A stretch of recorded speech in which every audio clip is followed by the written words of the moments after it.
तो आज हम आपको होई माता की कथा सुनाएंगे। एक गांव में एक साहूकार रहता था। उसकी एक बेटी थी और 7 बहुएं थी।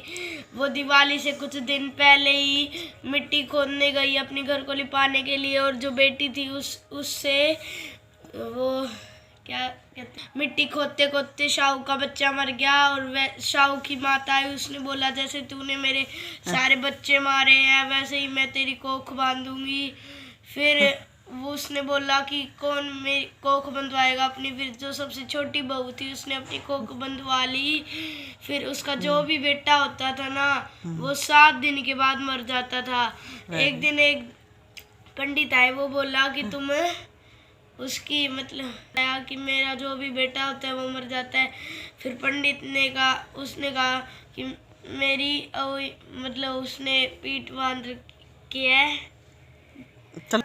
शाहू माता थी है। फिर वो गाय, मैं कहूँ, हाँ बताओ। जो पंडित थे उन्होंने कहा कि तुम उस गाय की मतलब वो करो। फिर वो रोज सुबह उठ के गाय का गोबर साफ करती थी, उसे चारा डालती थी। फिर गाय ने एक दिन सोचा ये कौन मेरी सेवा करने आता है। फिर गाय ने एक दिन उठ के देखा, फिर ये छोड़ती थी। वो सोचती थी कि ये तो साहूकार की छोटी बेटी है। फिर उसने रीजन पूछा। नहीं, छोटी बहू है बेटा, छोटी बहू है। तो उसने फिर रीजन पूछा कि तुम क्यों मेरी सेवा करते हो। तो उसने बताया कि वो शाहू ने मेरी कोख बांध रखी है। तो वह उससे गाय के साथ चल पड़ी 7 समुंदर पार शाहू माता के पास। तो वह थक हार के एक पेड़ के नीचे बैठ गई। उस पेड़ के नीचे वो गरुड़ के पंछी थे। तो उस पेड़ पर सांप चढ़ रहा था। तो जो छोटी बहू थी उसने वो डंडियों से सांप मार दिया। और जब उनकी गरुड़ की माई वो सोची कि इसने मेरे बेटे को मारा है, तो वो उसी के चोंच मारने लगी। छोटी बहू ने कहा कि मैंने तुम्हारे बेटे को सांप से बचाया। फिर वो बोली तुम मेरे से कोई भी वरदान मांगो। फिर उसने बोला कि हमें 7 समुंदर पार मत वहाँ पे छोड़ दो, हम थक चुके हैं। फिर उसने शाहू माता के पास उसे छोड़ दिया। फिर शाहू माता बोली अरे दोस्त तुम इतनी दिनों बाद आए हो, चलो मेरे बाल में जो जुए हैं तुम वो निकाल दो। फिर जो छोटी बहू थी उसने सारे जुए निकाल दिए। फिर वो बोली कि तुम्हारा दुख क्या है। फिर वो बोली नहीं तो आप मेरे को वचन दो, फिर मैं आपको बताऊंगी। फिर वो कहेगी तूने तो मुझे ठग ही लिया। फिर वो बताएगी। चलो ऐसे था। फिर उसने बोला कि मतलब वचन मांगा कि आप मुझे वचन दो कि आप पूरा करोगे।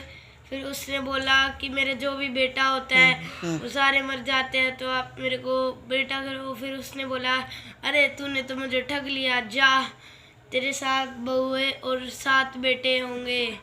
फिर वो जब घर पे गई तब उसके 7 बेटे और 7 बहुएं मिले। तो जिठानी देवरानी जेठानी सोचने लगी कि मतलब उसके पहले बेटे नहीं थे, तो वो रोने लग जाती थी। तो वो सोचने लगी जल्दी से मिठाई बना लेते हैं वरना उसका रोना धोना शुरू हो जाएगा।